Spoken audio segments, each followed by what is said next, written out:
안녕하세요. 미스터리 수사국입니다. 맞선이라는 말을 들으면 많은 젊은이들이 곧바로 거부감을 표시하곤 합니다. 그 이유를 살펴보면 크게 몇 가지로 나눌 수 있습니다. 첫째, 맞선은 주로 이전 세대에서 흔히 볼 수 있는 방식이라 왠지 촌스럽다는 느낌을 줍니다. 게다가 전혀 모르는 두 사람이 첫 만남에서 결혼을 목표로 교제해야 한다는 게 다소 어색하게 느껴질 수 있죠. 둘째, 정말로 능력 있고 매력적인 사람이라면 굳이 맞선을 볼 필요가 없지 않느냐는 생각도 있습니다. 물론 이 생각도 반드시 맞는 건 아니지만 많은 사람들이 실제로 이렇게 생각하곤 합니다. 오늘의 이야기의 주인공인 다이스케도 그중 한 사람입니다. 그런데 그의 경우는 좀 특별한 상황에 처해 있었죠. 무엇이 특별했냐고요? 맞선 상대가 바로 거절할 수 없는 여성이었습니다. 이쯤 되면 일부 시청자들은 세상에 거절할 수 없는 여자가 있을 수 있나? 라며 의문을 가질지도 모릅니다. 하지만 결론을 내리기 전에 먼저 이야기를 끝까지 들어보시기를 바랍니다. 위의 간단한 소개를 통해 다이스케가 평범한 남성이라는 인상을 받을 수 있을지 모르지만 실제로는 전혀 그렇지 않습니다. 다이스케는 건장한 청년이긴 하지만 결코 평범하지 않으며 오히려 엘리트라고 표현할 수 있습니다. 다이스케는 2003년에 일본의 게이오기 주쿠 대학 상학부를 졸업한 후 대형 증권사에 무난히 입사했습니다. 몇 년간의 치열한 노력 끝에 2010년에는 스위스 크레디트 뱅크로 이직하였고 홍콩 지점의 고위 임원으로 파견되었습니다.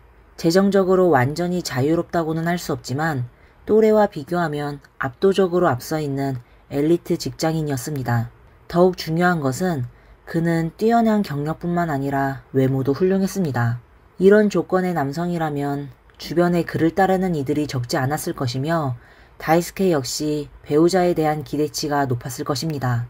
그래서인지 그동안 그는 계속 독신 생활을 유지해왔고 사실상 적합한 상대를 찾지 못했기 때문이었습니다. 하지만 전혀 예상치 못하게도 그의 연애 생활, 더 나아가 인생 자체가 한 번의 맞선 이후로 변화하게 되었습니다. 분명 누군가는 이렇게 말할 겁니다. 다이스케 같은 조건이라면 맞선이 필요할까? 추종자들이 많다면서. 하지만 문제는 그에게 소개팅을 주선한 사람이 다름 아닌 그의 상사였다는 점입니다. 마음속으로는 내키지 않았지만 상사의 제안이라 쉽게 거절할 순 없었습니다. 이 일은 2012년 4월 점심시간에 일어났습니다. 모두가 커피를 마시며 한가롭게 대화를 나누던 중 상사가 갑자기 다이스케에게 자네 여자친구 있나? 라고 물었습니다. 다이스케는 공손하게 아직 없습니다.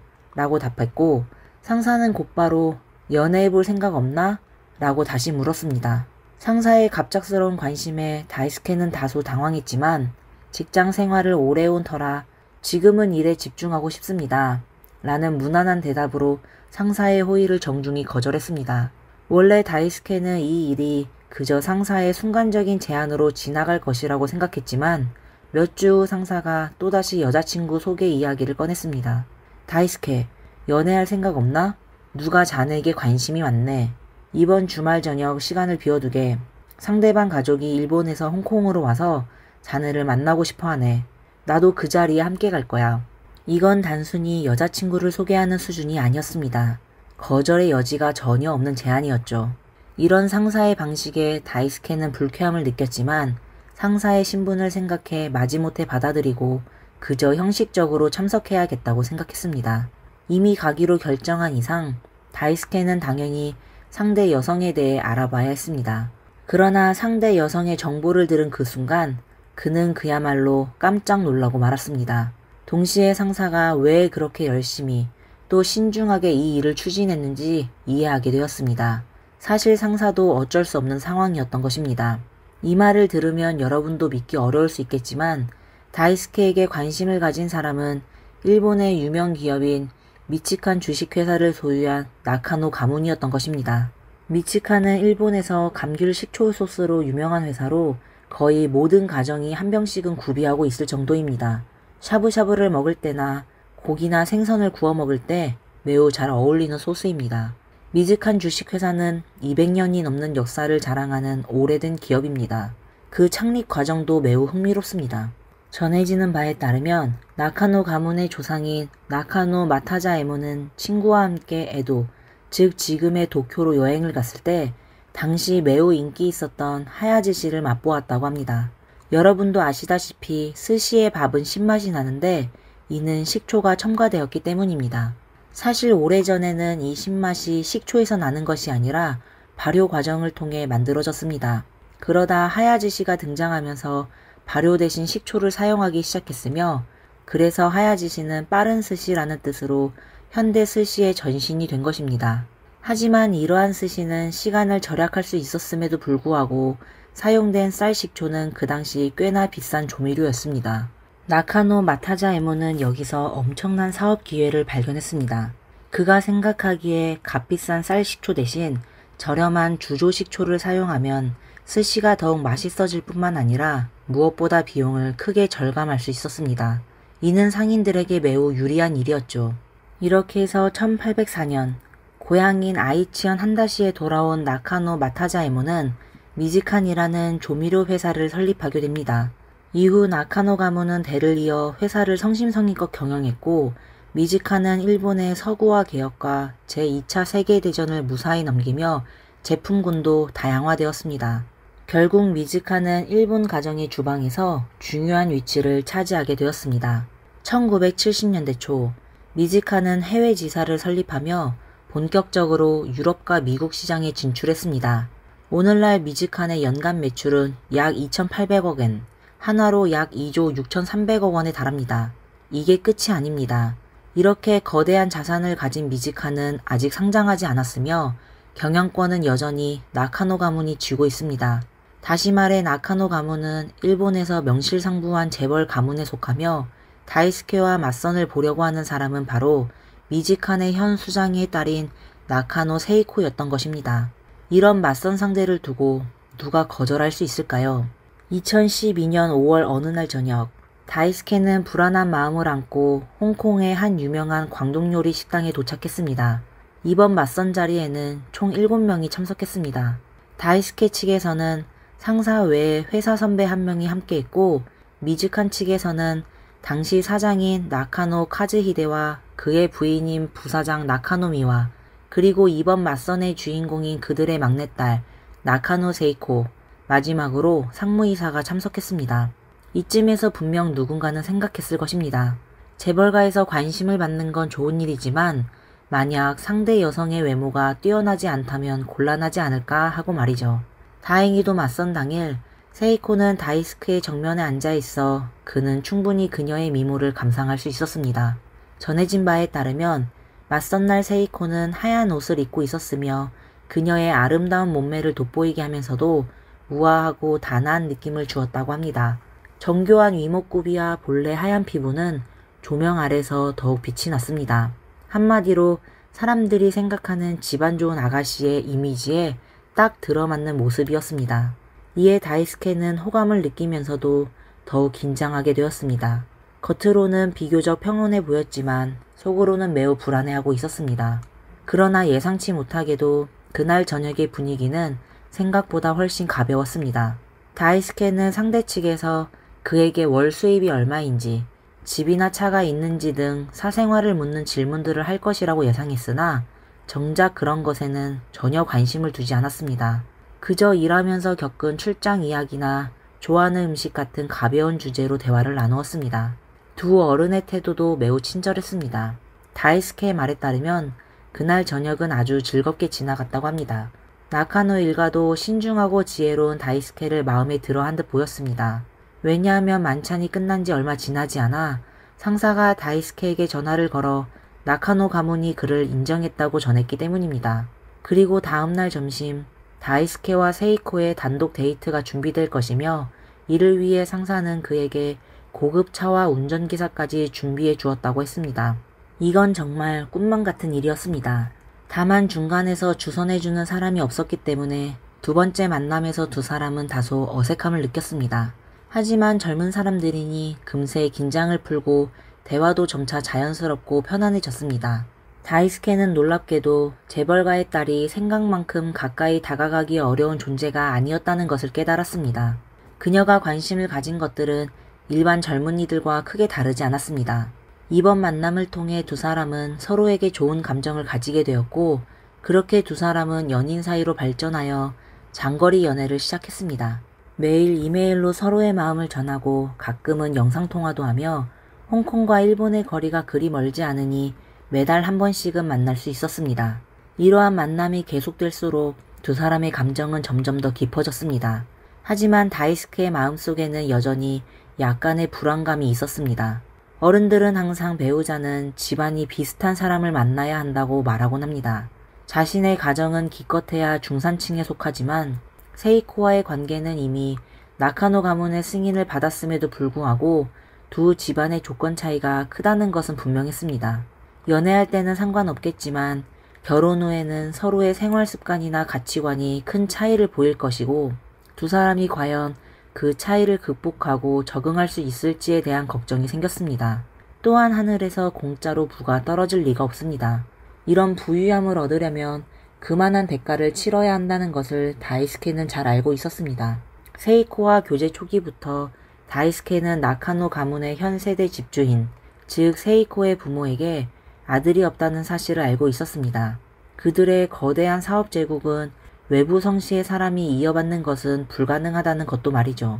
즉 다이스케가 세이코와 결혼하게 된다면 그는 분명히 대릴 사유가 될 수밖에 없고 앞으로 그의 자녀는 물론 그 자신마저 나카노 다이스케로 개명해야 할 것입니다.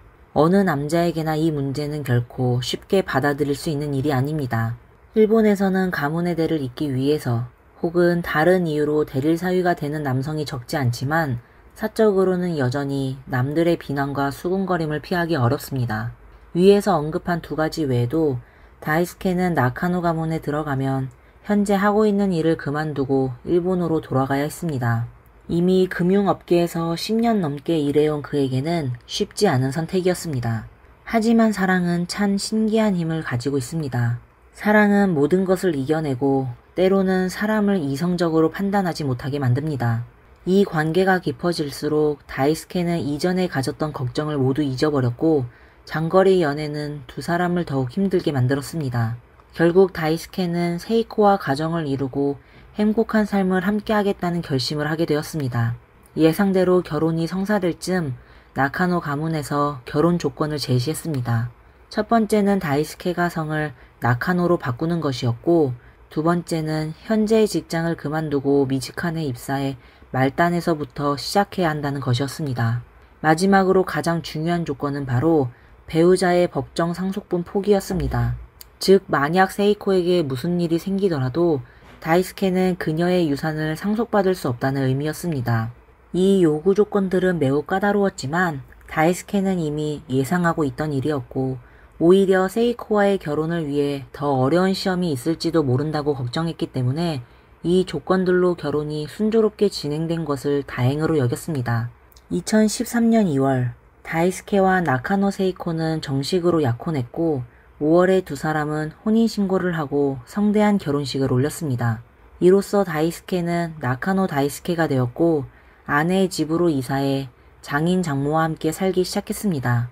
결혼 후 그는 미즈칸의 업무를 빨리 익히기 위해 일본 각지에 있는 미즈칸의 공장과 사무실을 방문하는데 많은 시간을 보냈습니다.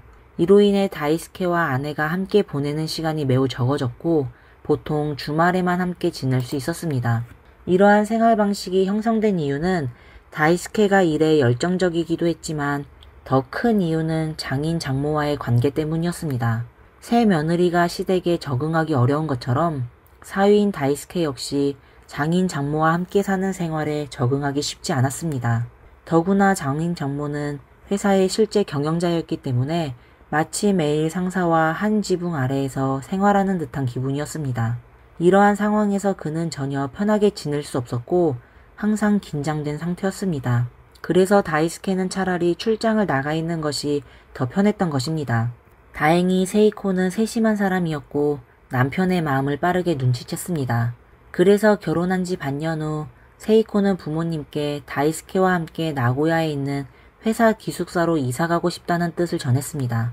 이 행동에 다이스케는 깊은 감동을 받았고 실제로 두 사람은 나고야에서 행복한 시간을 보냈습니다.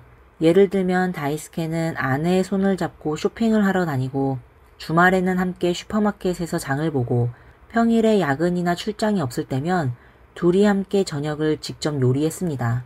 많은 사람들에게 이런 생활이 평범하게 들릴지 모르지만 다이스케처럼 특별한 가정에서는 아주 소중한 시간이었습니다. 그러나 이러한 평범한 생활은 2013년 말에 세이코가 임신을 했기 때문에 반년밖에 지속되지 않았습니다. 그리고 다음해 8월 나카노 가문에 새로운 생명이 탄생하게 되었습니다. 더욱 기쁜 소식은 산정 검사 결과 세이코가 아들을 임신했다는 사실이었습니다. 오늘날에는 남아선호 사상이 거의 사라졌지만 재벌가의 경우는 다릅니다. 그들은 여전히 남자 후손을 중시합니다. 세이코가 이 기쁜 소식을 부모님께 전했을 때 카즈히데와 미와는 매우 기뻐했습니다. 나카노 가문은 남자만이 가업을 이을 수 있는 전통을 유지해왔기 때문입니다. 손자의 출생은 나카노 가문의 대가 끊이지 않고 이어진다는 것을 의미했습니다. 원래라면 미래의 가주가 태어나는 만큼 아버지인 다이스케의 지위도 자연히 상승해야 했습니다. 하지만 예상 밖으로 세이코의 임신은 다이스케에게 전혀 이득이 되지 않았을 뿐만 아니라 그를 더 깊은 수렁으로 몰아넣었습니다. 어느 날 다이스케는 평소와 같이 퇴근 후 집으로 돌아왔습니다. 그런데 집에 들어서자마자 분위기가 평소와 다르다는 것을 느꼈습니다. 늘 웃으며 맞아주던 아내가 창백한 얼굴로 거실 소파에 앉아 있었기 때문입니다. 처음에 다이스케는 임신 중인 아내가 몸이 불편한 줄 알았습니다. 하지만 그가 입을 열기도 전에 세이코는 심각한 표정으로 말했습니다. 왜 그런지는 모르겠지만 아버지가 갑자기 당신을 사기꾼이라고 하셨어요. 지금 아버지는 매우 화가 나 계시고 회사의 고위 임원인 카와씨에게 당신의 배경을 뒷조사하라고 지시했대요. 이 말을 들은 다이스케는 긴장과 당혹감에 휩싸였습니다. 이후 여러 경로를 통해 알아본 결과 그 사건의 전말을 알게 되었습니다. 앞서 다이스케와 세이코가 맞선을 봤던 그날 밤 장인 장모는 개인적인 사생활에 대해서는 아무것도 묻지 않고 주로 취미나 관심사에 대해 질문했습니다. 그때 다이스케는 자신이 럭비를 매우 좋아하며 자신이 속한 팀이 일본 럭비 챔피언십에서 3위를 차지한 적이 있다고 말했습니다. 문제는 바로 여기에서 발생했습니다. 장인 카즈히데가 어딘가에서 다이스케가 이 부분에 대해 거짓말을 했다는 사실을 알게 된 것입니다. 이 말을 들으면 많은 사람들이 이건 원칙적인 문제도 아닌데 이렇게까지 호들갑을 떨어야 하나? 라고 생각할 겁니다. 하지만 이는 평범한 사람들의 관점입니다. 재벌가 사람들의 생각은 다릅니다.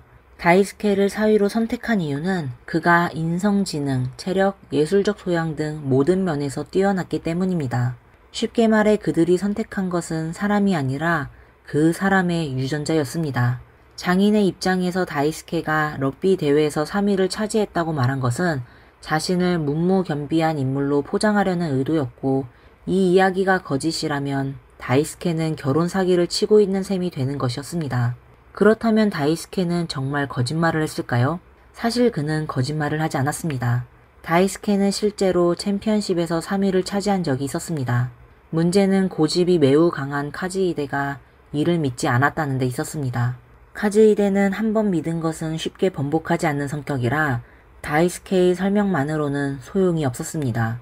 이런 상황에서 다이스케는 어쩔 수 없이 집으로 돌아가 증거를 찾기 위해 온 집안을 뒤졌고 마침내 대회에서 받은 상장을 찾아냈습니다. 동시에 이 일을 조사하던 카와시도 다이스케의 고등학교 선생님으로부터 그가 거짓말을 하지 않았다는 사실을 확인했습니다. 이러한 이중 확인을 통해 다이스케는 겨우 위기를 넘겼지만 그로부터 며칠 후 그는 뜻밖의 통보를 받았습니다. 그것은 바로 미즈칸의 영국 지사로 발령이 난 것입니다. 미즈칸에서 누가 함부로 사위에게 부서로 옮기라고 할 수 있을까요? 예상대로 다이스케는 발령장을 받자마자 장인 장모의 집으로 가서 가족회의에 참석하라는 통보를 받았습니다. 이 상황만 봐도 좋은 일이 아닐 것이라는 건 누구나 알 수 있었습니다. 이번 가족회의에서 카즈히데는 사위에게 세이코와 함께 영국에 가서 출산을 준비하라고 요구했습니다. 아이가 태어나기 전까지는 미즈칸 영국 지사에서 일할 수 있지만 아이가 태어난 후에는 1년 동안 휴직해 아이를 돌봐야 하며 그 기간 안에 새로운 직장을 찾아야 한다는 조건이었습니다. 장인은 사실상 다이스케에게 미즈칸을 떠나라는 압박을 가한 것이었습니다. 이러한 요구에 다이스케는 크게 납득할 수 없었습니다. 그가 미즈칸에 계속 남고 싶어 해서가 아니라 원래 금융업계에서 잘 나가고 있었기 때문입니다. 나카노 가문이 결혼 조건으로 금융계를 그만두고 미즈칸에 입사라고 강요하지 않았다면 다이스케는 전혀 새로운 업계에 발을 들여놓을 생각이 없었습니다. 그런데 이제 겨우 1년이 지났을 뿐인데 다시 미즈칸을 그만두라고 하니 이건 다이스케를 우롱하는 것처럼 느껴졌습니다. 장인의 이런 변덕스러운 태도에 다이스케는 어떻게 해야 할지 몰라 카즈히데에게 며칠 동안 생각할 시간을 달라고 부탁했습니다. 하지만 이 말을 들은 장인은 더 화를 냈습니다. 내 뜻을 거스르려 하다니 라며 말이죠. 그리고는 다이스케가 함께 살 때 저지른 잘못들을 하나하나 끄집어내기 시작했습니다. 첫째, 외출할 때 어디로 가는지 먼저 말하지 않았다. 둘째, 장인 장모가 외출한 후에 세이코와 몰래 애정을 나누었다는 것이었습니다. 장인의 이러한 말도 안 되는 트집에 다이스케는 반박할 힘도 용기도 없어서 결국 그는 장인의 모든 요구를 받아들일 수밖에 없었습니다. 그때 다이스케의 생각은 간단했습니다. 영국에 가면 장인과 장모의 간섭에서 벗어날 수 있을 테니 그것이 오히려 해방이라고 생각했습니다. 그렇게 해서 2014년 6월 다이스케는 세이코와 함께 런던으로 떠났고 두 사람은 곧 현지 생활에 적응했습니다. 같은 해 8월 부부의 사랑의 결실인 아들이 무사히 태어났고 다이스케는 그 누구보다 기뻐했습니다. 하지만 그 기쁨도 잠시였습니다. 아들이 태어나자마자 다이스케는 부모님께 소식을 알리며 손자를 보러 영국에 와달라고 초대했습니다. 물론 세이코도 부모님께 기쁜 소식을 전했고 장인과 장모는 4일 후 영국에 도착할 것이라고 했습니다. 당시 다이스케는 아직 희망을 품고 있었습니다. 아들의 출생이 가족 간의 관계를 개선할 수 있을 것이라고 생각했고 아이를 보고 나면 장인이 자신에 대한 근거 없는 선입견을 버릴 것이라고 기대했습니다. 그러나 현실은 그에게 큰 충격을 안겨주었습니다.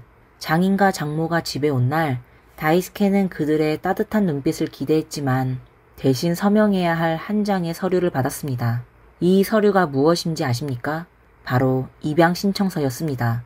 카즈히데와 미와는 이제 막 태어난 손자를 자신들의 양자로 삼고 싶어 했습니다. 다시 말해 그들은 손자가 아닌 아들을 원했던 것입니다. 혹시 다이스케가 이해하지 못할까봐 카즈히데는 이것이 나카노 가문에서 대대로 이어져 온 관례라고 설명했습니다. 앞서 이야기했듯이 다이스케의 아내 세이코는 나카노 부부의 둘째 딸입니다. 아들이 없었던 그들은 손자가 태어나기 전까지는 큰딸인 나카노 유코를 가문의 상속자로 지정해 두었고 그 결과 유코는 아주 어린 나이에 할아버지에게 입양되었습니다. 그러나 다이스케의 입장에서는 입양이 나카노 가문의 전통이든 아니든 자신이 갓 태어난 지 4일 된 아들이 입양된다는 사실을 받아들이기 어려웠습니다. 게다가 이렇게 중요한 일을 결혼 전에 왜 말하지 않았냐는 생각이 들었습니다. 다이스케는 장인에게 자신이 좀 더 생각해 보겠다고 말했습니다. 자신의 결정을 또 한 번 사위가 거부하자 카즈히데는 분노를 참지 못하고 폭발했습니다. 그는 다이스케를 향해 네가 오늘 이 입양 서류에 서명하지 않으면 미즈칸 물류센터로 보내 고생시킬 것이다 라고 고함을 쳤습니다. 이 말을 들은 세이코는 겁에 질려 울면서 부모님께 사과했고 반드시 서명하도록 하겠다고 다짐했습니다. 이런 상황을 본 다이스케는 아내를 위로하려 했지만 그 순간 장인이 그의 손에 아이패드를 쥐어주었습니다. 그리고는 지금 당장 인터넷에서 겸손이라는 단어의 뜻을 찾아서 큰 소리로 읽어라 라고 명령했습니다. 기세등등한 장인을 보며 다이스케는 어쩔 수 없이 시키는 대로 했습니다. 마지막으로 카즈히데는 다이스케에게 만약 아기를 포기하지 않으면 세이코와 이혼시키고 그녀의 상속권을 박탈한 뒤 집에서 쫓아내겠다고 협박했습니다. 이렇게 험한 말을 남기고 두 사람은 문을 쾅 닫고 나가버렸습니다. 다음날 아침 세이코는 어머니 미와로부터 이메일을 받았습니다. 내용은 간단했습니다. 전날 그들이 이미 매우 온화한 태도를 보였으며 만약 이전 세대였더라면 다이스케와 세이코는 이미 집에서 쫓겨났을 것이라는 것이었습니다. 그러니 빨리 입양 서류에 서명하라는 것이었고 그렇지 않으면 심각한 결과를 맞이할 것이라는 협박이었습니다. 그렇습니다.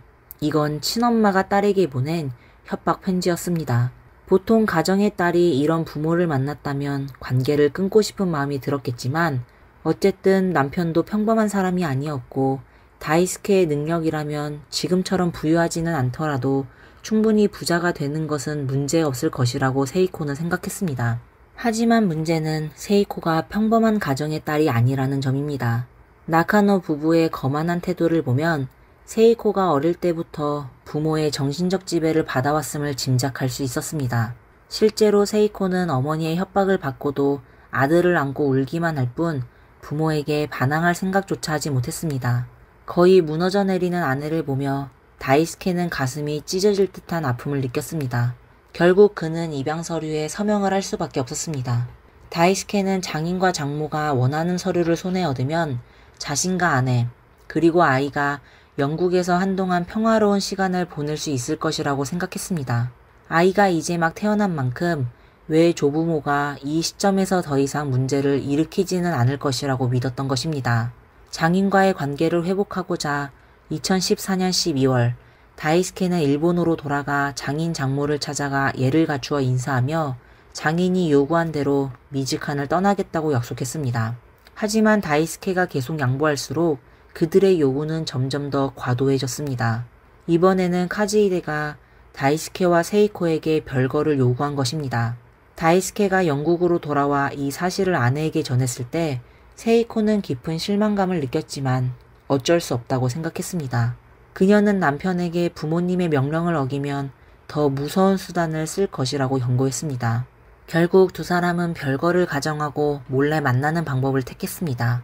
두 사람은 새로운 소셜미디어 계정을 만들어 비밀리에 연락을 주고받았으며 모르는 사람이 보면 마치 불륜 관계처럼 보일 정도였습니다. 하지만 이렇게까지 굴종적인 태도를 보였음에도 불구하고 카즈히데와 미와는 여전히 만족하지 않았습니다. 2014년 12월 19일 카즈히데와 미와는 다시 영국으로 와서 딸 세이코와 단독으로 회의를 가졌습니다. 사실 그 회의는 세이코에게 정신적으로 압박을 가하는 자리였습니다. 하지만 이번에는 궁지에 몰린 다이스케가 가만히 당하고만 있지 않았습니다. 그는 아내가 장인의 조종을 받는 꼭두각시라는 사실을 알고 있었고 이번에도 자신이 그들의 계략에 빠지지 않도록 미리 회의가 열릴 서재에 녹음기를 설치했습니다. 그리고 그는 장인의 계획을 엿듣게 되었습니다. 카즈히데는 아이를 입양하는 절차가 끝나면 세이코와 다이스케를 이혼시켜 다이스케를 나카노 가문에서 완전히 내쫓을 생각이었던 것이었습니다. 이 사건을 계기로 다이스케는 마침내 정신을 차리게 되었습니다. 그는 그동안 자신이 무언가 잘못해서 장인이 자신을 싫어한다고 생각했지만 이제 와서 돌이켜보니 모든 것이 세이코가 임신한 순간부터 갑자기 시작되었다는 것을 깨달았습니다. 그제서야 그는 나카노 가문이 처음부터 자신을 아이를 낳기 위한 도구로만 여겼고 이제 그 역할이 끝나자 자신을 내쫓으려 한다는 사실을 알게 되었습니다. 물론 나카노 가문이 이런 결정을 내린 데에는 그들 나름의 이유가 있었습니다.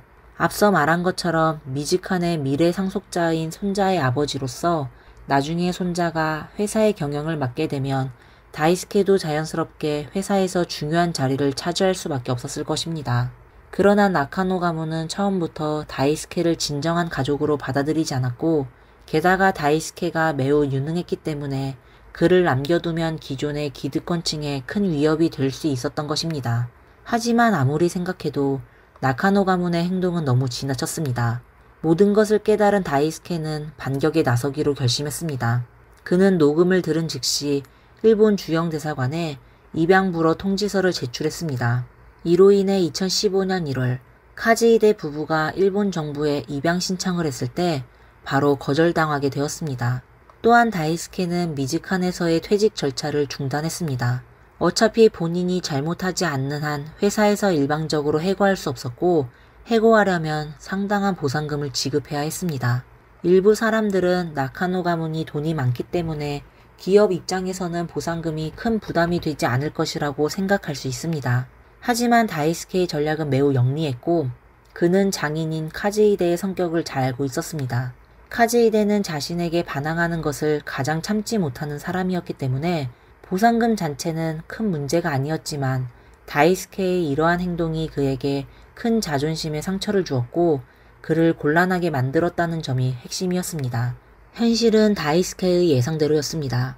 장인은 그를 강제로 해고하지 않고 대신 인사발령을 통해 그를 영국 지사에서 일본 오사카에 있는 물류센터로 배치했습니다. 다이스케는 즉시 이를 업무에 불필요한 부당한 인사이동으로 보고 일본 법원에 임시금지 명령을 신청했습니다. 2016년 3월 다이스케는 승소했습니다. 이번 승리는 카즈히데를 완전히 격분시켰고 그는 화풀이를 위해 미직한 영국 지사를 아예 폐쇄해버렸습니다. 지사가 없어지면서 다이스케는 결국 일본으로 돌아갈 수밖에 없었습니다. 동시에 세이코와 아이는 나카노 가문에 의해 철저히 통제되기 시작했습니다. 2016년 4월 세이코는 갑자기 법원에 이혼 신청을 했고 2019년 일본 최고 법원은 부부가 장기간 별거 중이라는 이유로 다이스케와 세이코의 이혼을 판결했습니다. 황당한 것은 세이코가 이혼 소송 과정에서 변호사를 한 번도 만나지 않았다는 사실입니다. 이혼은 세이코의 자발적인 결정이 아니었던 것입니다. 하지만 이 시점에서 다이스케는 더 이상 이혼에 대해 왈가왈부할 생각이 없었습니다. 현재 그가 유일하게 원하는 것은 아들을 되찾는 것이었습니다. 세이코와의 이혼 소송이 진행되는 몇 년 동안 나카노 가문은 부자 간의 만남을 계속 방해했으며 다이스케가 아들을 만날 기회는 거의 없었습니다. 더욱 가슴 아픈 것은 아들이 그를 아빠가 아닌 삼촌이라고 불렀다는 사실입니다. 다행히도 아이는 영국에서 태어나 영국 국적을 가지고 있었기 때문에 다이스케는 아들을 보지 못하게 막는 나카노 가문을 상대로 법정 소송을 제기했습니다. 영국 법원은 최종적으로 다이스케가 친아들과 만날 권리가 있으며 나카노 가문은 부자가 만날 기회를 제공해야 한다고 판결했습니다. 그러나 이 행복도 오래가지 못했습니다. 미지칸이 일본의 유명 기업이다 보니 이 소송은 결국 언론의 관심을 끌게 되었습니다. 2019년 5월 다이스케와 미지칸의 분쟁이 방송을 통해 폭로되었습니다. 보도가 나간 후 나카노 가문은 즉시 사생활 침해를 이유로 다이스케의 아들 면회권을 일방적으로 중단했습니다. 같은 해 8월 미지칸은 회사 명예훼손을 이유로 다이스케를 해고했습니다. 그러나 이 조치에도 다이스케는 굴하지 않았습니다. 그는 곧바로 장인과 장모를 상대로 소송을 제기하며 아들 면회권과 정신적 피해 보상금 3천만 엔, 약 28억 원을 요구했습니다. 하지만 누구도 예상하지 못했던 일이 벌어졌습니다. 2021년 3월 도쿄 지방법원은 다이스케에게 패소 판결을 내린 것이었습니다. 그 이유는 세이코가 결혼 당시 이미 자녀 입양에 대해 언급했기 때문에 다이스케는 이에 대해 미리 알고 있어야 한다는 것이었습니다. 그러나 실제로 그가 들었는지 여부는 외부에서는 알 수 없었습니다. 또한 나카노 가문이 아들을 보지 못하게 한 행위에 대해서도 법원은 허용 가능한 범위 내에서 이루어진 것이라고 판단했습니다. 이번 판결 결과는 다이스케에게 일본 사법 시스템에 대한 깊은 실망감을 안겨주었습니다. 그는 2023년 12월에 자신의 트위터를 통해 다음과 같은 글을 남겼습니다. 객관적 사실에 근거해 정보를 전파해 주신 모든 분들께 감사드립니다. 저는 아들과 무려 4년 반 동안 떨어져 있었습니다. 그동안 저는 아들의 목소리조차 들을 수 없었고 그가 살아있는지조차 알 수 없었습니다. 하지만 어떤 상황에서도 저는 포기하지 않고 끝까지 싸울 것입니다.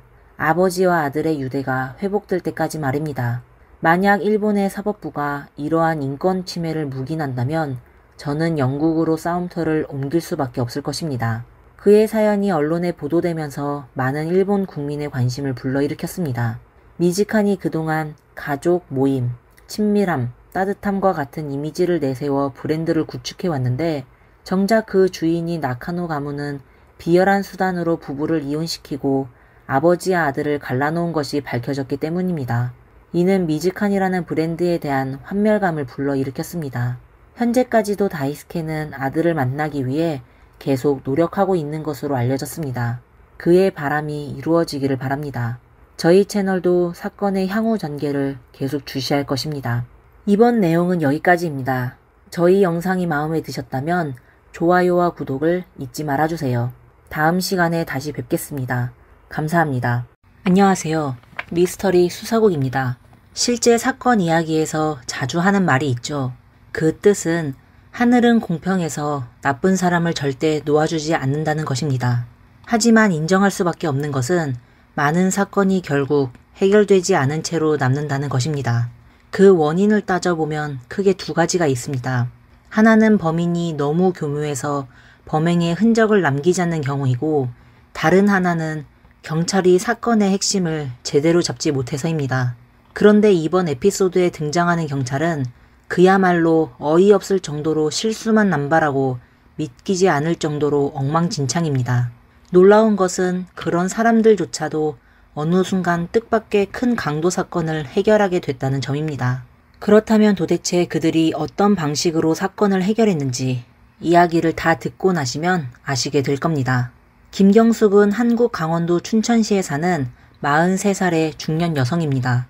그녀는 가정주부로 평소 집안일을 끝낸 후에는 자신의 취미를 즐길 시간이 충분했습니다. 그런데 김경숙의 취미는 조금 독특한 면이 있었는데 그녀는 특히 사우나를 매우 좋아했습니다. 어쨌든 2006년 7월 21일 김경숙은 평소와 다름없이 집안일을 모두 마친 후 교외에 있는 한 사우나에 가서 휴식을 취할 계획이었습니다. 평소와 달랐던 유일한 차이점은 이번에는 혼자가 아니라 친구 곽금자와 함께 갔다는 것입니다. 시간이 오후 5시 30분쯤 되었을 때 김경숙은 집으로 전화를 걸어 자신이 사우나를 다녀왔다고 말하며 집에 가는 길에 먹을 것을 사갈 테니 저녁을 따로 준비할 필요가 없다고 전했습니다. 하지만 이 평범하기 그지없는 전화통화가 그녀의 마지막 대화가 될 줄은 아무도 몰랐습니다. 김경숙과 곽금자는 그렇게 갑자기 사라져버렸고 완전히 연락이 끊겼습니다. 다행히도 양측 가족들은 주저하는 성격이 아니었고 뭔가 이상하다는 것을 느낀 즉시 그날 밤 경찰에 실종 신고를 했습니다. 실종된 사람이 2명의 중년 여성이고 실종된 시간이 아직 짧다는 사실을 알게 된 경찰은 어떤 반응을 보였을까요? 사실 그들은 그저 형식적으로 사우나 가게 입구에 있던 CCTV 영상을 확인했을 뿐입니다.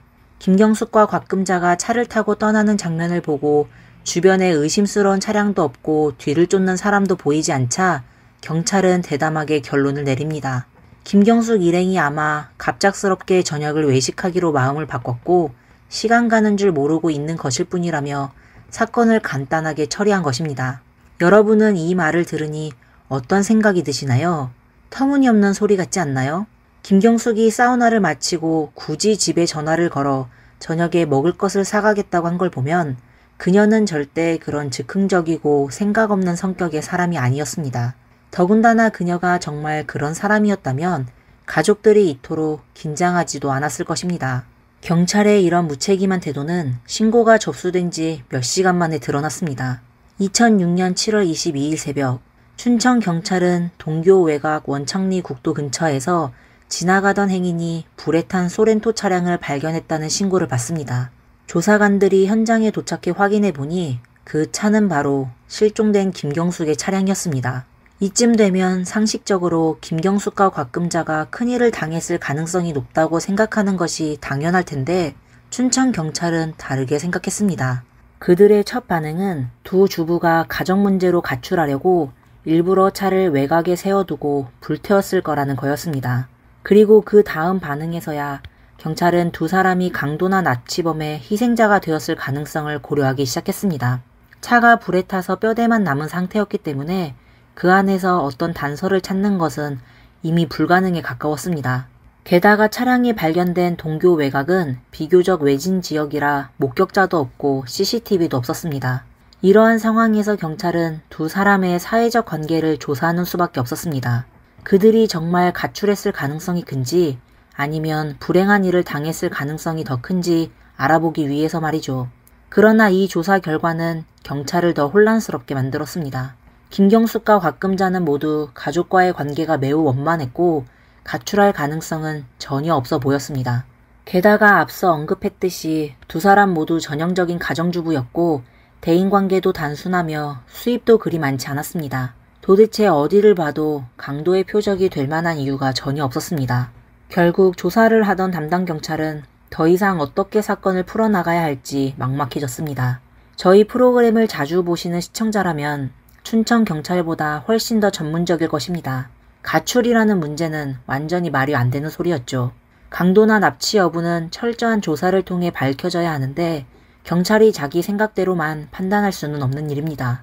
사실 만약 우리가 전지적 시점에서 이 사건을 본다면 이때 경찰이 실종된 두 사람의 은행 계좌를 조사하기만 했어도 중요한 단서를 발견할 수 있었을 것입니다.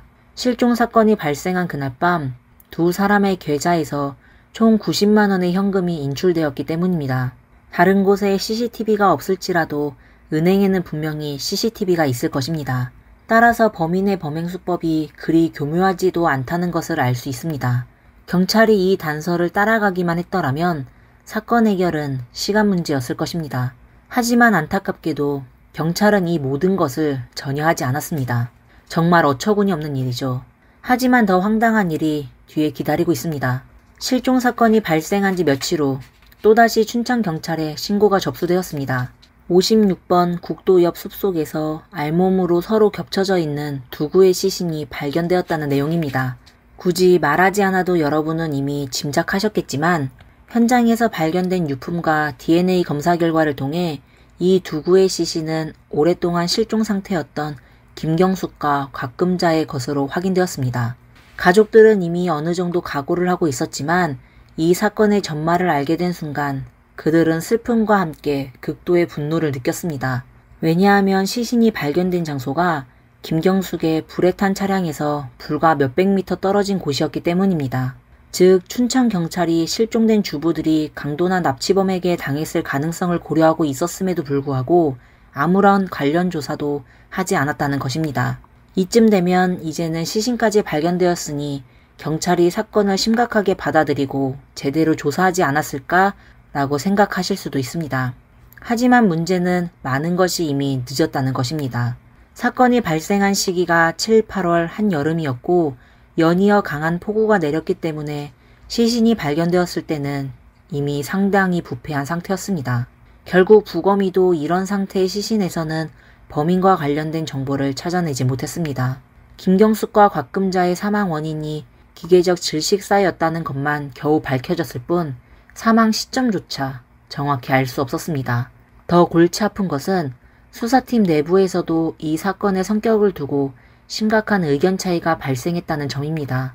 부검이가 시신에서 많은 상처를 발견한 덕분에 피해자들이 사망하기 전에 폭행을 당했음을 알 수 있었습니다. 이에 일부 경찰들은 이 사건이 강도 사건이라고 주장했습니다. 반면 다른 경찰들은 이 사건이 계획된 살인이라고 생각했습니다. 두 그룹은 서로를 설득하지 못했고 그로 인해 수사 진행이 완전히 정체되었습니다. 그러던 중 한 새로운 증인이 등장하면서 논쟁은 일시적으로 멈추게 되었습니다. 이 증인은 김경숙의 차량이 불에 탄 그날 밤 우연히 사건 현장을 지나가다가 수상한 차량을 목격했다고 증언했습니다. 시간이 많이 지나 세부적인 내용은 기억나지 않지만 두 가지는 확실하다고 했습니다. 첫 번째는 그 차가 갈색 차량이었다는 점이고 두 번째는 번호판이 25로 시작했다는 것입니다. 이 목격자의 증언을 바탕으로 수사팀은 더 이상 논쟁하지 말고 우선 그 차량을 찾아보자고 결정했습니다. 그런데 황당한 일이 또 벌어졌습니다. 상식적으로 생각하면 다음 단계는 225로 시작하는 번호판과 갈색 차량을 먼저 선별한 후 그 중에서 의심스러운 대상을 찾아야 하는 게 맞지 않습니까? 하지만 수사팀은 그렇게 하지 않았습니다. 차량 번호와 색상이라는 두 가지 정보가 있음에도 불구하고 경찰은 색상만을 기준으로 차량을 검색하기로 했습니다. 그 결과는 말할 것도 없이 허탕이었습니다. 이렇게 오래된 사건은 여전히 아무런 진전이 없었는데 그때 전라북도에 있는 동료 경찰이 춘천경찰에게 긴급 전화를 걸어와 협조를 요청했습니다. 알고 보니 2006년 7월 29일, 즉 실종 사건이 발생한 지 9일 후 춘천시에서 수백 킬로미터 떨어진 전라북도에서 강도 사건이 발생했습니다. 당시 전라북도 임실군에서 29살의 한 운전자가 경찰에 신고했는데 그는 주차장에서 휴식을 취하던 중 갑자기 길가에서 튀어나온 두 명의 건장한 남성에게 흉기로 위협받아 강도를 당했다고 했습니다. 이 두 명의 범인은 그의 휴대전화와 카메라, 금팔찌 등 값비싼 물건들을 빼앗아갔을 뿐만 아니라 차에 있던 애완견까지 데려갔습니다. 사건이 너무 갑작스럽게 일어났기 때문에 신고한 운전자는 반항하는 과정에서 여러 차례 칼에 찔려 혼란에 빠졌고 범인들의 얼굴을 제대로 보지 못했습니다. 다만 확실한 것은 두 명의 강도가 각각 흉기를 들고 있었다는 점입니다. 이 이야기를 들은 사람들은 이렇게 말할 수도 있을 겁니다. 이게 뭐가 특별해? 그냥 흔한 흉기 강도 사건 아니야? 게다가 전라북도에서 발생한 사건이 어떻게 춘천경찰과 관련이 있는지 의문이 들 수도 있습니다. 그 답은 간단합니다. 위에서 설명한 대로 피해자인 운전자가 제공한 단서는 사건 해결에 거의 도움이 되지 않았습니다. 또한 사건이 발생한 장소에는 CCTV도 없어서 사건을 해결하기가 매우 어려웠습니다. 다행히도 전라북도 경찰은 춘천 경찰과는 비교할 수 없을 정도로 유능했습니다. 비록 단서는 많지 않았지만 범인들의 능숙한 범행 수법을 보아 이들이 처음으로 범행을 저지른 것이 아닐 가능성이 높다고 판단했습니다. 그래서 담당자는 최근 한국에서 비슷한 사건이 있었는지 확인하기로 했고 그 추측이 옳았음이 드러났습니다. 이틀 전인 7월 27일 서울 중구의 한 상점이 2명의 흉기를 든 남성에게 강도를 당했습니다. 그로부터 사흘 전인 7월 24일 서울 근처 수원 화성 지역의 한 건물 3층에 위치한 한 병원이 같은 수법으로 강도를 당했습니다. 병원장은 경찰에게 2명의 남성이 흉기를 들고 있었던 것을 증언했습니다. 그리고 다시 사흘 전인 7월 21일에는 춘천시의 한 가정집에 2명의 남성이 침입해 집주인을 찔러 부상을 입히고 10만원과 트럭 한 대를 훔쳐 달아났습니다. 이 3건의 사건에 주목하게 된 이유는 용의자가 2명의 남성이라는 점 외에도 그들이 사용한 범행 도구가 모두 정글칼로 묘사되었기 때문입니다. 이런 점에서 보아 이 사건들은 같은 범인들이 저질렀을 가능성이 매우 높았습니다. 일주일 사이에 4건의 흉악범죄가 연달아 발생하면서 경찰도 사건을 심각하게 받아들이기 시작했습니다. 만약 빠르게 사건을 해결하지 않으면 범인들이 계속해서 범행을 저지를 가능성이 컸기 때문입니다. 7월 21일에 춘천에서 발생한 사건이 시스템상으로 확인된 일련의 강도 사건 중 첫 번째 사건이었습니다. 일반적으로 첫 번째 사건에서는 많은 단서가 남아있을 가능성이 큽니다. 왜냐하면 그 당시 범인들은 범행에 아직 익숙하지 않았기 때문입니다. 이런 이유로 전라북도 경찰은 춘천 경찰에 협조를 요청하게 된 것입니다. 결과는 예상할 수 있듯이 춘천 경찰은 살인사건조차 대수롭지 않게 여겼으니 가택 침입 강도 사건에 대해서는 더 말할 것도 없었습니다. 결국 전라북도 경찰은 춘천 경찰로부터 아무런 도움도 받지 못했을 뿐만 아니라 오히려 그들에게 몇 마디 훈계를 듣게 되었습니다. 왜냐하면 여러분도 기억하실지 모르겠지만 김경숙과 곽금자가 실종된 날이 바로 7월 21일이었습니다. 다시 말해 그날 춘천에서 가택 침입 강도 사건과 강도 살인 사건이 동시에 발생한 것입니다. 그래서 전라북도 경찰은 춘천 경찰에게 두 사건의 경관성을 조사해보라고 제안했습니다. 만약 같은 범인들이 저지른 것이라면 이건 단순한 연쇄강도 사건이 아니라 연쇄강도 살인사건일 수도 있으며 그 위험성은 훨씬 더 커진다는 것이었습니다. 하지만 춘천 경찰은 이 제안에 전혀 신경 쓰지 않았습니다. 그들은 자신만만하게 전라북도 경찰에게 두 사건은 전혀 연관성이 없다고 말했습니다. 그 이유는 간단했습니다. 지금까지 발생한 4건의 강도 사건에서 피해자들이 다친 것은 사실이지만 범인들은 누구도 살해하지 않았습니다. 김경숙과 곽금자는 중년 여성으로서 범인들에게 큰 위협이 될 리 없었기 때문에 범인들이 갑자기 살해로 범행 수법을 바꿀 이유가 없다는 것이 춘천 경찰의 주장입니다. 게다가 다른 강도 사건들은 모두 7월 21일 이후에 발생했습니다. 만약 범인들이 정말로 범행 수법을 바꿨다면 21일 이후의 사건들도 모두 강도 살인 사건이어야 했겠죠.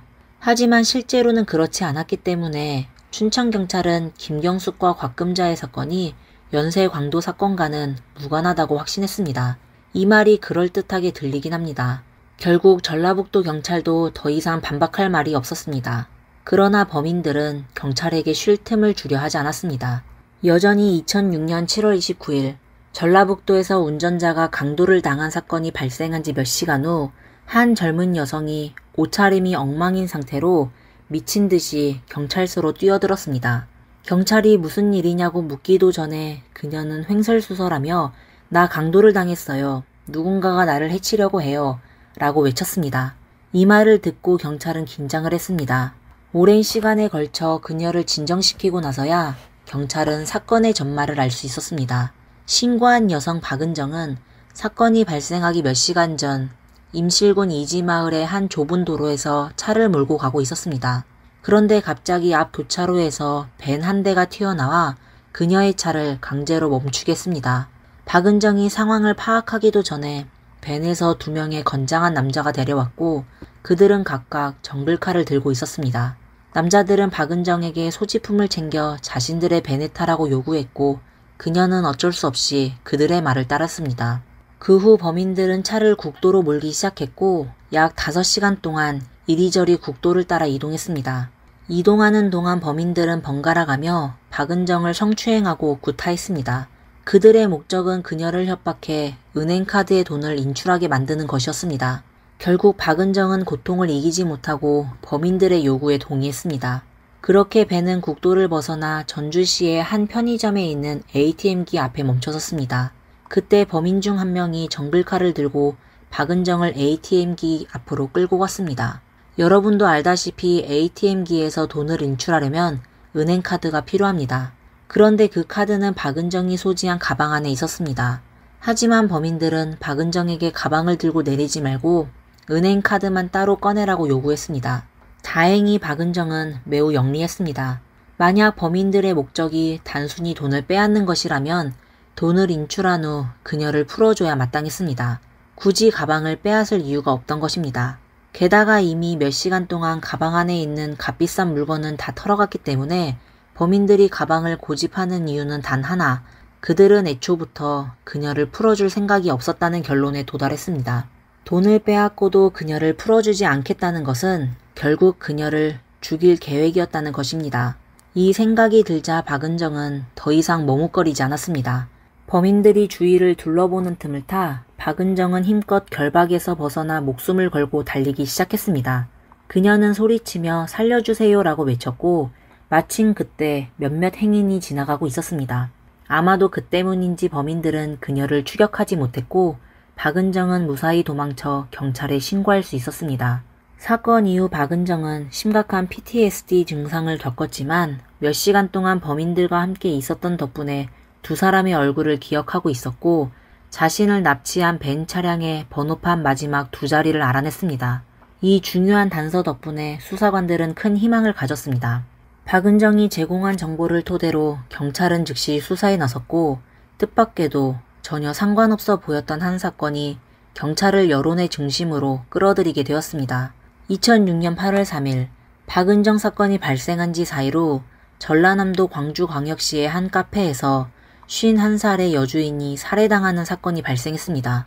확인 결과 카페 내에서 20만 원의 현금이 사라졌지만 부검 결과에 따르면 피해자는 사망 전에 고문을 당했고 몸 곳곳에 흉기에 의한 상처가 있었습니다. 한마디로 현장은 처참한 상태였으며 이에 따라 현지 경찰은 이 사건을 원한에 의한 살인으로 규정했습니다.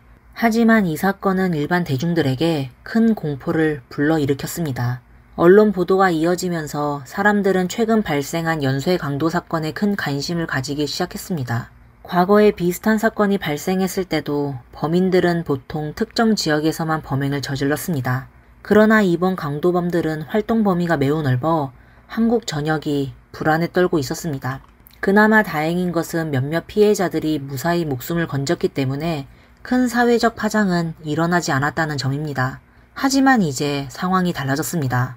일부 시민들의 눈에는 카페 살인 사건의 시간과 장소가 연쇄 강도 사건들과 유사해 보였고 자연스럽게 이 사건도 같은 범죄로 분류되었습니다. 이에 따라 연쇄 강도 사건에 또 하나의 사건이 추가된 셈이 되었습니다. 더 중요한 점은 강도들이 처음에는 단순히 재물만 노리던 것에서 점점 재물을 강탈하고 살인까지 저지르는 수준으로 범행이 악화되었다는 점입니다. 이로 인해 대중의 분노는 폭발했고 심지어 경찰에게 사건을 조속히 해결하라는 내용의 연맹 서한까지 보내는 상황에 이르렀습니다. 반면 경찰도 이 시점에 나서서 카페 사건이 연쇄강도 사건과 무관하다고 해명이 받자 아무도 믿지 않을 것이라는 사실을 알고 있었습니다. 여론을 잠재우기 위해서는 사건을 해결하는 것만이 유일한 방법이었습니다. 다행히도 경찰의 이전 수사 작업에서 이미 유의미한 진전이 있었습니다. 일정 기간의 조사와 대조 작업을 거쳐 경찰은 총 20여 명의 용의자 사진을 출연했습니다. 생존자인 박은정은 그 사진들을 한번 훑어본 후 바로 2명을 지목했습니다. 그들은 각각 39살의 김동철과 30살의 조영석이었습니다. 경찰은 박은정의 지목에 대해 전혀 의심하지 않았습니다. 왜냐하면 김동철과 조영석의 범죄 기록은 많다는 말로는 설명이 부족할 정도였기 때문입니다. 그들의 전반적인 인생은 범죄로 가득 차 있었고 범죄 외에는 한 일이 없다고 할 수 있었습니다. 김동철은 강도, 절도, 성범죄, 고의상해 등 온갖 범죄를 저지른 전천후 범죄자였습니다. 조영석 역시 강도, 폭력, 불법 약물 판매로 인해 교도소를 자주 드나들던 사람이었습니다. 이 두 사람은 우연히 경북 북부 교도소에서 만났고 마치 오래된 친구처럼 금세 친해졌습니다. 조사 결과 두 사람이 마지막으로 교도소에 수감되었을 때는 동시에 출소하지는 않았지만 출소 후에는 둘 다 일정한 직업이 없었던 것으로 드러났습니다. 더 놀라운 것은 2006년 이후 그들이 모두 강원도 지역에서 활동하기 시작했다는 사실입니다. 다시 말해 그들은 다시 만나서 범죄 조직을 결성하고 새로운 범죄 행각을 벌였을 가능성이 매우 높다는 것입니다. 박은정의 지목이 큰 문제가 없을 것이라는 것은 거의 확실했습니다. 경찰도 이미 목표를 특정했으니 이제 검거 작업은 어렵지 않을 것이라고 생각했습니다. 김동철과 조영석 같은 직업 범죄자들은 보통 그들만의 범죄 조직을 가지고 있고 경찰은 그 조직 내에 몇몇 정보원들을 심어놓고 있었습니다. 실제로 조사팀이 받은 첫 번째 검거 단서도 정보원이 제공한 것이었습니다. 제보에 따르면 김동철과 조영석은 전라남도 목포시에서 새로운 강도 사건을 계획하고 있다는 것이었습니다. 이 정보를 입수한 임실군 경찰은 즉시 현지로 출동했지만 이 두 노련한 범죄자들의 뛰어난 반추적 능력을 과소평가한 것이 문제였습니다. 비록 검거팀의 속도가 충분히 빨랐지만 결과적으로는 헛수고가 되고 말았습니다. 두 명의 용의자가 촘촘한 포위망 속에서 도망치는 데 성공한 것입니다. 다행히도 김동철과 조영석은 경찰이 어떻게 자신들의 동선을 알았는지 정확히 알지 못했습니다. 그들은 단순히 무작위 강도 행각을 벌이는 것이 더 이상 가능하지 않다고 생각했을 뿐입니다. 그러나 그들이 바로 범행을 멈출 리는 없습니다. 그래서 두 사람은 다른 방식으로 범행을 계획하기로 했습니다. 하지만 이 계획 역시 정보원에게 발각되었습니다. 2006년 8월 6일 경찰은 김동철이 최근 한 싱글클럽 웹사이트에서 30살의 A씨를 알게 되었다는 제보를 받았습니다. 8월 6일 저녁 8시에 김동철은 A씨와 수원시의 한 대형마트 입구에서 만나기로 약속했고 조영석과 함께 그녀를 상대로 강도 행각을 벌일 계획이었습니다. 문제는 경찰이 이 정보를 입수했을 때 이미 시간이 촉박하다는 것이었습니다.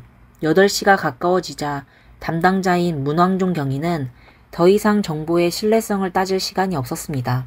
그는 지체 없이 사람들을 이끌고 현장으로 출동했습니다.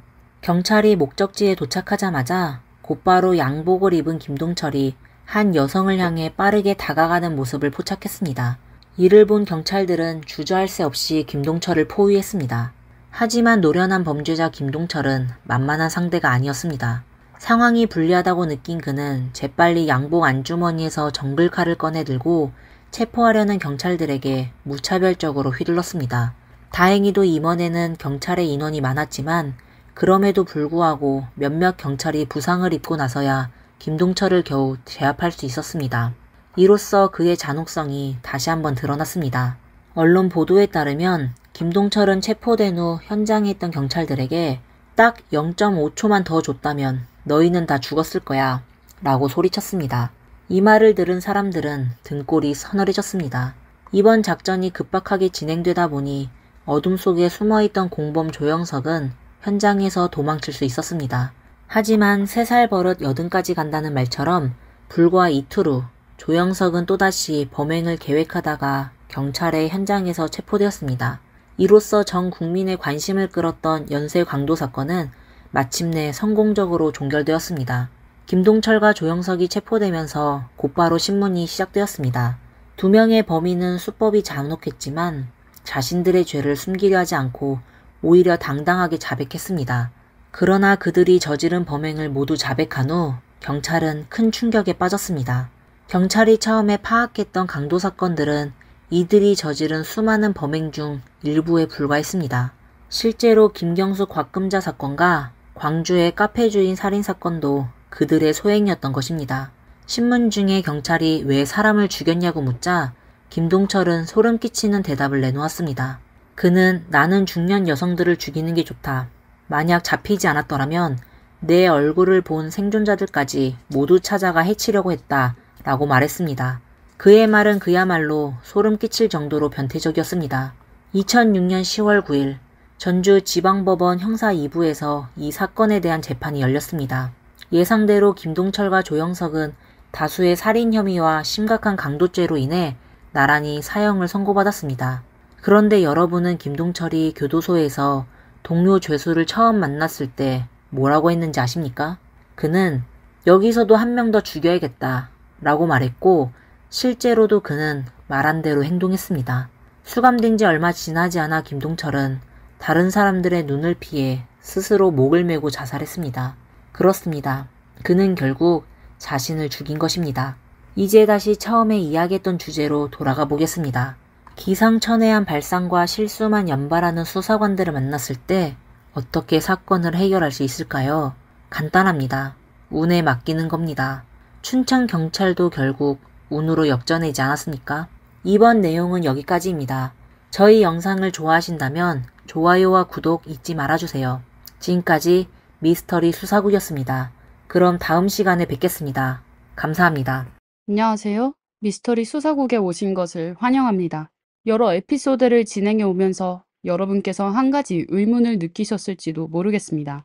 연쇄 살인 사건과 같이 무차별적인 사건을 제외하고 피해자나 용의자의 신분이 다소 저명하거나 사회적 지위가 있는 경우 사건이 대중의 큰 관심을 받는다는 점입니다. 반면 사건에 관련된 인물이 평범한 사람일 경우 사건의 열기는 확연히 낮아집니다. 이번 에피소드에서는 2024년 1월 사케오에서 발생한 한 사건을 다루려고 합니다. 이 사건의 피해자와 용의자는 모두 사회적 약자였지만 이 사건은 태국 전역에 큰 관심을 불러일으켰을 뿐만 아니라 국제적인 뉴스로도 다루어졌습니다. 그렇다면 이 사건이 특별히 주목받은 이유는 무엇일까요? 2024년 1월 12일 정오 아란군 구조방송센터에 한 통의 신고 전화가 걸려왔습니다. 신고자는 한 학교 근처의 연못을 지나가던 중 아주 역한 냄새를 맡았고 희미하게 흰색의 사람 형태의 물체가 물가에 떠 있는 것을 보았다고 전했습니다. 이 때문에 많은 사람들이 물 위에 떠 있는 것이 아마도 사람의 시신일 가능성이 크다고 의심했습니다. 현지 주민들은 대체로 순박한 성향이 있어 장난을 칠 가능성이 거의 없었기 때문에 구조센터는 이 정보를 접하자마자 사안을 매우 중대하게 받아들였고 즉시 경찰서와 병원에 연락하여 함께 사건이 발생한 연못으로 출동했습니다. 현장에 도착한 일행은 예상대로 코를 찌르는 듯한 강력한 악취를 맡았고 모두의 표정이 순간적으로 엄중해졌습니다. 경찰과 의사는 모두 단백질이 부패하면서 풍기는 냄새에 익숙했기 때문입니다. 신고자의 추측대로 연못에서 건져 올린 흰색 물체는 여성의 시신이었습니다. 초기 검사 결과 여성의 나이는 대략 40세에서 50세 사이로 추정되었으며 상의는 흰색 셔츠, 하의는 검은색 바지를 입고 있었습니다. 특히 시신의 머리 부분에는 심각한 상처가 다수 발견되었는데 그녀가 물에 빠지기 전 심한 폭행을 당한 것으로 보였습니다. 사망 시각은 전날로 추정되었으며 사망 원인은 법의학자의 추가 검사를 통해 밝혀질 예정입니다. 이에 경찰은 먼저 피해 여성의 신원을 확인하기로 했습니다. 다행히도 이 작업은 순조롭게 진행되었고 경찰은 곧 여성의 이름이 부하판 탄수이며 47세로 아랑군 인근의 와타나나콘 군에 거주하고 있음을 알아냈습니다. 그러나 경찰이 부하판의 배경을 조사한 후 조금 의문을 갖게 되었습니다.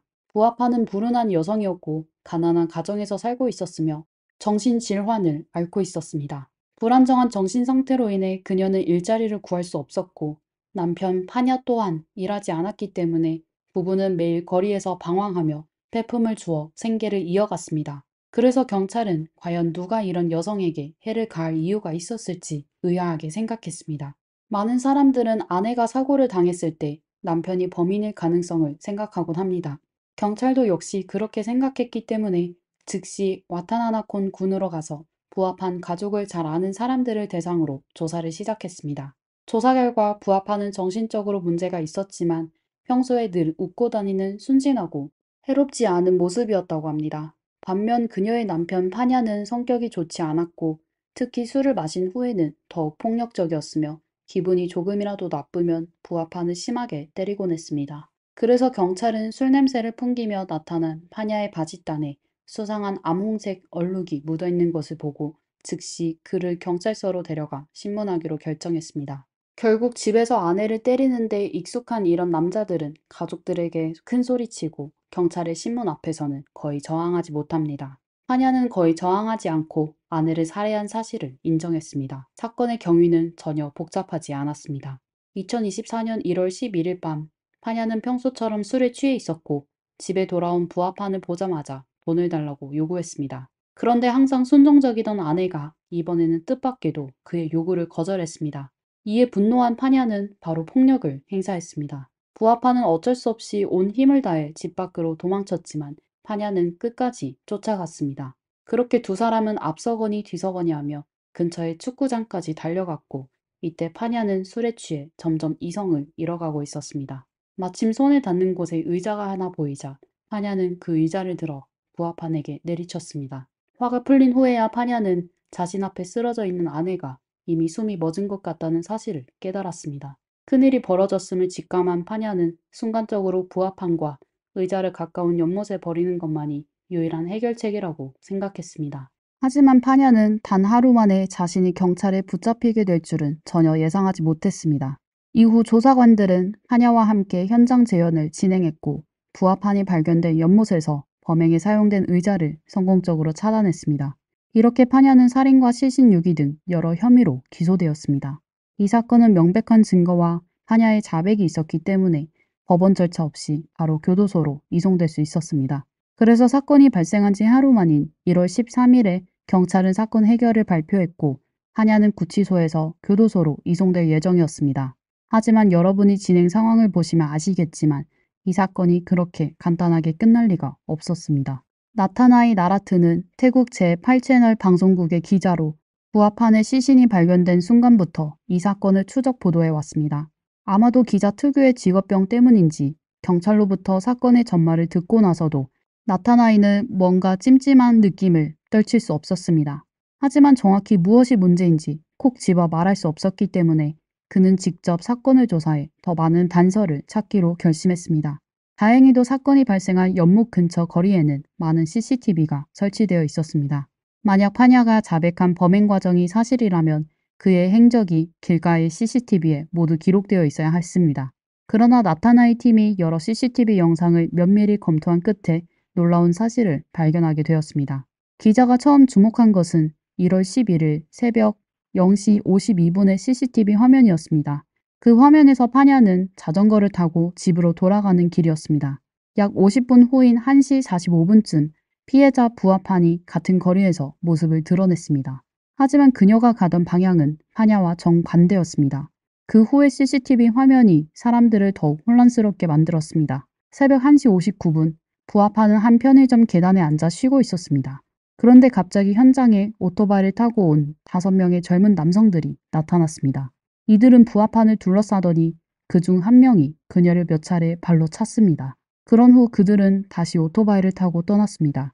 하지만 놀랍게도 불과 몇 분 후인 새벽 2시 3분 이들은 다시 돌아왔습니다. 이번에 그들은 부하판을 그대로 들어올려 자신의 오토바이에 태우려 했습니다. 물론 부하판은 가만히 있지 않았고 실랑이 중에 그녀는 몇 번이나 남자들의 소나기에서 벗어났지만 결국 상대방이 워낙 숫자가 많아 새벽 2시 7분 불쌍한 부하판은 이 악당들에게 결국 납치되고 말았습니다. 기자가 다시 이 오토바이 남성들의 화면을 확인했을 때는 이미 새벽 3시 53분이었습니다. 그들은 한 동전 투입식 셀프 세차장에서 오토바이를 세척하고 있었지만 부하판의 행방은 이미 알 수 없었습니다. 이제 여러분은 분명히 궁금해하실 겁니다. 도대체 이 젊은 남성들이 왜 몸과 마음에 장애가 있는 한 여성에게 이런 짓을 했을까요? 기자는 그날 새벽 0시 43분에 CCTV 화면에서 그 답을 찾은 듯 했습니다. 화면 속에서 부하판은 편의점 계단에 앉아 있었고 그때 몇 명의 남성들이 그녀 앞에 다가와 온갖 방식으로 그녀를 희롱하기 시작했습니다. 부하판은 이들을 쫓아내기 위해 빈병을 던졌고 아마도 이 반항적인 행동이 5명의 젊은이들을 불쾌하게 만들었을 것입니다. 그래서 나중에 다시 이 여성을 보았을 때 무자비한 폭행을 가한 것으로 보입니다. 어쨌든 이 CCTV 영상을 본 사람들은 모두 부하판의 죽음이 그녀의 남편과는 큰 관련이 없으며 진짜 범인은 이 5명의 젊은이들이라는 것을 알게 되었습니다. 그래서 기자 나타나이가 이 CCTV 영상을 인터넷에 공개했을 때 전국이 충격에 빠졌습니다. 많은 언론이 경찰을 변호하며 경찰이 피해자 남편 파냐의 증언을 완전히 확신하지 않았으며 이 사건에 많은 의문점이 여전히 남아있다고 설명했습니다. 그러나 다양한 복잡한 이유로 인해 대중은 원래부터 경찰에 대한 신뢰가 낮았기 때문에 의심의 목소리는 점점 더 커졌습니다. 심지어 해외 언론도 이 사건에 대해 주목하게 되었습니다. 이로 인해 부합한 사건은 단순한 지역 사건에서 전국적인 관심을 받는 대형 사건으로 급부상하게 되었습니다. 이러한 엄청난 압박 속에서 경찰의 수사 효율도 크게 향상되었습니다. 고화질 CCTV 화면의 도움으로 사건 발생 3일 후인 1월 15일 영상 속 5명의 남성은 결국 체포되었습니다. 그런데 이들 중 가장 나이가 많은 사람은 고작 16세였고 가장 어린 아이는 겨우 13살에 불과해 사람들을 경악하게 만들었습니다. 더욱 충격적인 것은 법약 보고서가 나오면서 드러났습니다. 부하판의 몸에는 여러 표면적인 상처 외에도 머리와 갈비뼈에 골절이 있었고 두개골 내부에서 피가 흘러나온 흔적이 발견되었으며 해는 손상으로 인해 기흉이 발생했습니다. 이로부터 이 소년들이 부하판을 얼마나 끔찍하게 고문했는지 짐작할 수 있습니다. 이들 스스로가 자백한 바에 따르면 부하판이 오토바이에 실려간 후 이 무리는 학교 옆 축구장으로 갔습니다. 그 후 몇몇이 번갈아가며 부하판을 괴롭히기 시작했습니다. 그러다 근처에서 의자 하나를 발견했고 그 의자도 폭행도구로 사용하게 되었습니다. 부하판은 거의 50세에 가까운 나이였으니 이런 공격을 견딜 수 없었고 얼마 지나지 않아 의식을 잃었습니다. 앞에 있는 여성이 반응이 없자 소년들은 그제야 손을 멈추고 상황을 살폈습니다. 부하판이 숨을 쉬지 않는 것을 발견한 후 그들은 비로소 당황하기 시작했습니다. 잠시 논의 끝에 그들은 부하판과 의자를 가까운 연못에 버리기로 결정했습니다. 여기까지 사건이 진행되면서 모든 것이 명확해진 듯 보이지만 소년들의 자백에는 놀라운 부분이 있었습니다. 그것은 그들이 사건 발생 과정을 설명한 내용이 원래 용의자였던 부하판의 남편 파냐가 말한 것과 매우 유사하다는 점입니다. 시신을 유기한 방법, 범행 도구의 종류와 위치까지도 일치했습니다. 하지만 현재까지 확보된 증거를 보면 남편 파냐는 분명히 이 사건과 무관합니다. 그렇다면 그는 어떻게 아내가 피해를 입은 세부 사항을 알 수 있었을까요? 게다가 이미 진범이 밝혀졌는데 파냐는 지금 어디에 있는 걸까요? 사실 파냐는 이미 무죄로 석방되었습니다. 하지만 석방되었다고 해도 그의 행방을 아는 사람은 없고 그와 연락이 닿는 사람도 없습니다. 그 이유는 간단합니다. 경찰이 보호를 명목으로 파냐를 격리시켰기 때문입니다. 대중은 원래 이 사건에 의구심을 가지고 있었는데 이제 이런 황당한 일이 발생하니 의심이 더 커질 수밖에 없었습니다. 사태를 더욱 심각하게 만든 것은 5명의 범인 중 1명이 아란 경찰서의 부경감 아들이라는 충격적인 사실이 폭로된 것입니다. 이로 인해 여론은 완전히 폭발했고 경찰이 친인척을 비호하고 대신 희생양을 찾으려 한다는 소문이 빠르게 퍼져나갔습니다. 결국 엄청난 압박 속에서 분노한 대중을 진정시키기 위해 태국 왕립경찰청의 수라쳇 부청장이 직접 사건 조사에 나서게 되었습니다. 2024년 1월 16일 사건 발생 4일 후 수라쳇 부청장은 부하판의 언니를 만나 사건을 신속하게 명확히 조사하겠다고 약속했습니다. 만약 아란경찰서 내부에서 누군가가 사건을 조작하려 했다면 반드시 그 불법 행위자들을 처벌하겠다고 다짐했습니다. 그래서 사건은 이 시점부터 범인을 찾는 것에서 경찰 내부의 사적인 감정으로 법을 어긴 사람이 있는지를 밝히는 것으로 조사 초점이 옮겨졌습니다. 사실 1월 16일 아란 경찰서장 피쳇은 언론과의 인터뷰에서 직접 입장을 밝혔습니다. 서장은 기자가 경찰의 허가 없이 CCTV 영상을 보는 것은 권한 밖의 일이라고 지적했습니다. 만약 경찰 내부에서 누군가가 사실을 왜곡하려 했다면 파일을 삭제하거나 조회를 금지하는 등의 방법으로 CCTV 영상 유출을 충분히 막을 수 있었을 것입니다. 그러나 경찰은 전혀 그렇게 하지 않았습니다. 또한 첫 번째 용의자인 파냐는 신고를 받은 직후 즉시 경찰서로 소환되어 조사를 받았습니다. 조사관들이 CCTV 영상을 확인했을 때는 이미 파냐가 자백한 상태였습니다. 이러한 상황에서 경찰은 파냐가 사건에 연루되었는지 확인할 수 없었기 때문에 신중을 기해 바로 석방하지 않았습니다.